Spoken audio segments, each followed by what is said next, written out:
Alright guys, let's see what we got. We got the RPM, some bubble wrap, looks like a charged pipe,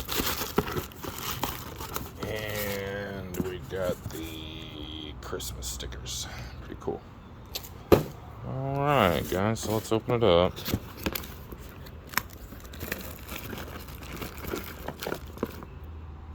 Oh wow. Nice. Sorry guys, it's a little dark today. It's overcast. Looks like we got a filter. The blow-off valve. Looks like we got the dust sock.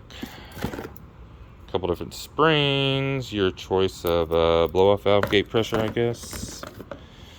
Looks like an extra clamp.